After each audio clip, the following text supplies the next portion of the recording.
আমার কথা বুঝছো? হ্যাঁ, কি কথা কইলাম ক? মানে আধিপত্যবাদ।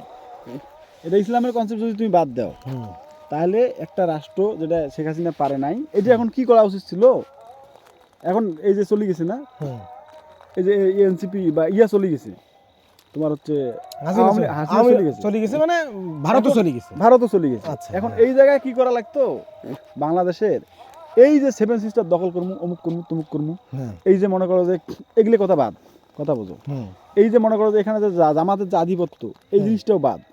এখানে এই জায়গায় বিএনপিকে এই জায়গাটাতে আসতে হবে। আসে কি করতে হবে? ভারতের সাথে সম্পর্ক আছে নাই, আছে নাই, এই ভালোবাসা দেখাচ্ছি, এই নাই, দিয়ে সামরিকভাবে নিজেকে শক্তিশালী করার পর মোটামুটি একটু শক্তিশালী করা লাগবে। মোটামুটি ভারতের মতো শক্তিশালী না হলেও মোটামুটি তো করতেই হবে। ইরান না হলে ইরানের কাছাকাছি যাইতে হবে। যাওয়ার পরে বহির্বিশ্বের মানে এখানে যে মানে বিষয়টা পাকিস্তান বলো আর ইয়েই বলো, এখানে এই আঘাতটা ধরে রাখতে হবে। কিন্তু ইউনুস কি করতেছে? ডাইরেক্ট জামাত আর এনসিপিকে সাপোর্ট দিচ্ছে। ইউনুস ডাইরেক্ট জামাত আর এনসিপিকে সাপোর্ট দিচ্ছে। মানে ইউনুস এটা এটা এটা এটার পক্ষে না। ইউনুস হচ্ছে যে এটা আমেরিকা আর পাকিস্তানের এখানে আধিপত্যবাদ তৈরি হবে। ডিরেক্ট আরেকটা আধিপত্য আনি বসাচ্ছে। এটা তো ভারত মানি নেবে। ইউনুস কি আসলে এটা চায়? এইটা যদি তুমি না বোঝো, ইউনুসের এটা যদি তুমি না বোঝো, তাহলে তুমি রাজনীতিতে এখনো শিশু। মানে ইউনুস কি চাচ্ছে? ইউনুস নিজে যাচ্ছে পশ্চিমা আধিপত্যবাদ এখানে আসবে। ইউনুস এটা চাপের মুখে হোক, যেটা হোক, ইউনুস এটা চাচ্ছে। মানে পশ্চিমার যে বিশ্বর মানে পশ্চিমা মানে পাকিস্তান মানে পাকিস্তান তো মানে মানে ওই পাকিস্তান মিলে এখন পাকিস্তান আর পশ্চিমা বিশ্ব অর্থাৎ আমেরিকা। এখন তো তোমাকে এই জিনিসটা তো আমি ঘুরিয়ে দিয়ে দিছিলাম ইসলামের মধ্যে। ইসলামের কনসেপ্টটা তোমাকে আমি কালকে খুব ভালোভাবে বুঝেছি, তুমি বোঝো নাই। আজকে আবার তোমাকে রিপিট করি, পুরো কনসেপ্টটা 2 মিনিটে রিপিট করবো। পাকিস্তানের সাথে আমেরিকার যে একটা সুসম্পর্ক, এইটার মূল কারণ হচ্ছে দক্ষিণ এশিয়া। মূল কারণ হচ্ছে যে বাংলাদেশ আধিপত্যবাদ। এবং এই জায়গার মধ্যে পাকিস্তানের প্রধানমন্ত্রীর সাথে তার সম্পর্ক নেই, কিন্তু সম্পর্কটা হচ্ছে আসিফ মুনিরের সাথে, যার কাছে পারমাণবিক বোমার সামনে দিয়ে দাঁড়িয়ে আছে। ঠিক আছে। এবং সে হচ্ছে ক্ষমতাধর ব্যক্তি। এখন সে আসিফ মুনির আবার যে তাদের যে সৈন্যদেরকে কিভাবে মোটিভেট করে দেখছো তো, ইসলামের কেন্দ্রিকতায় নিয়ে যায়, ইসলামিক দিক দিয়ে মোটিভ করে। আমার কাছে মনে হয় যদি আল্লাহর পক্ষ থেকে আমার জ্ঞান যেটুকু আল্লাহ দিচ্ছে, এটা যদি সত্য হয়, তাহলে এই আসিফ মুনির পুরোটাই তালেবান হয়ে যাবে হঠাৎ করে একটা সময়।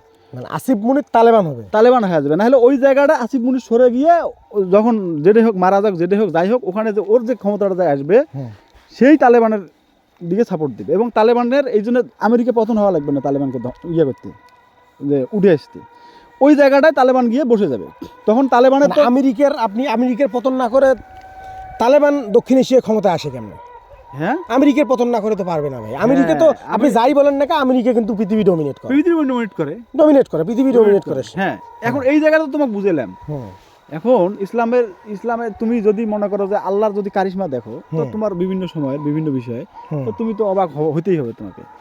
এখন কখনো যদি আসিফ মুনির বলে, আসিফ মুনির তাদের সৈন্যদেরকে অর্গানাইজ, যদি কখনো তুমি মনে করো, আমি খুব বেশি অবাক হব না যে আসিফ মুনির সে তালেবানের এজেন্ট হয়ে গেল।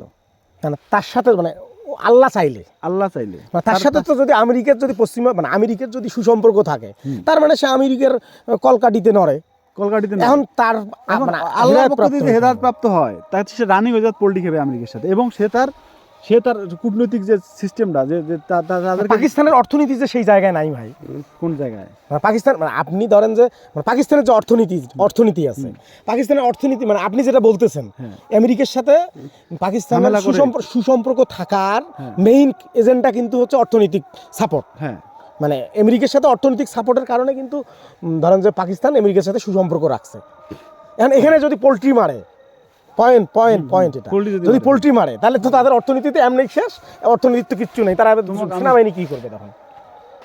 পারমাণবিক অস্ত্র কি করবে? অর্থনীতি নাই, ওদের অর্থনীতির অবস্থা খুব খারাপ। পাকিস্তানের কি তোমাকে দিচ্ছে, ডলার দিচ্ছে না, ডলার দিচ্ছে, কি দিচ্ছে বিভিন্ন খাতে, ধরেন বাজেট টাজেট দিচ্ছে, যথেষ্ট সহযোগিতা করছে পাকিস্তানকে। তালেবান যখন ধ্বংস হলো, তালেবান ধ্বংস হওয়ার পর এখন পর্যন্ত পাকিস্তান যুক্তরাষ্ট্র তালেবানকে কিছু দিচ্ছে না? তালেবানকে তো দিচ্ছে না। তালেবান ধ্বংস হয়েছে, তালেবানের মুদ্রা ডে বাই ডে ইনক্রিজ হচ্ছে, মুদ্রার মান।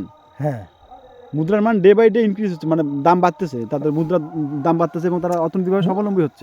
কিন্তু যখন তালেবান হয়ে যাবে তখন অস্থিরতা তৈরি হবে ভাই। অস্থিরতা তৈরিটা হবে কি রে ভাই? হ্যাঁ করলাম না তোমাকে, কি করলাম যে পারমাণবিক যে যুদ্ধে পারমাণবিক বোমার সামনে দাঁড়ায় আছি আমি, একটা কথা কবি না, পারমাণবিক বোমা ফেলে দেবো। এবং ওই সময়টাতে তোমার কি মনে হয়, ওই সময়টাতে এই দক্ষিণ এশিয়া বা এই অঞ্চলে এই যে এদের করার জন্য মনে করো যে চীন আর রাশিয়া বসে থাকবে, চীন আর রাশিয়া পুরো পাকিস্তানকে দিবে সাপোর্ট। তুমি একটা জিনিস দেখো, এখানে চীন যে পাকিস্তানকে সাপোর্ট দিবে তার অন্যতম একটা কারণ হচ্ছে চীন পাকিস্তানের সাথে অলরেডি বন্ধু। সেটা ভারতের জন্য। কার জন্য? ভারতের জন্য। ভারতের জন্য যেটাই হোক, অলরেডি বন্ধু। বন্ধু না চীন পাকিস্তানের সাথে? এটা ভূ রাজনৈতিক কারণে, ভূ রাজনৈতিক কারণে। এবং এই বন্ধুটা কি পাকিস্তানের সাথে তার থাকার কথা ছিল? যেহেতু পাকিস্তান তোমার হচ্ছে যুক্তরাষ্ট্রের সাথে বন্ধু। হ্যাঁ ঠিক আছে, এটা থাকার কথা ছিল না, ছিল না। এখন কখনো যখন তালেবান এই জায়গায় ক্ষমতায় আসবে, তখন তাহলে চীনের সাথে বন্ধুত্বটা কিরকম দাঁড়াবে? না, তখন বন্ধুত্বটা গাঢ় হবে আরো, কারণ তখন ডমিনেট করার জন্য অবশ্যই গাঢ় হবে। 3-4 জন এবং তালেবান ক্ষমতা যখন পুরোটাই ক্ষমতা নিয়ে নেবে, তখন তালেবানের সাথে ভারতের বন্ধু থেকে ডাইরেক্ট শত্রুতা তৈরি হয়ে যাবে। তখন চীন অরিজিনাল সাপোর্টটা তালেবানকে দিবে। বুঝছি ব্যাপারটা, বুঝছি। কথা বুঝছো? অরিজিনাল যে সাপোর্টটা এখন চীনের সাথে যে সাপোর্টটা আছে, চীন কিন্তু অনেক ইনভেস্ট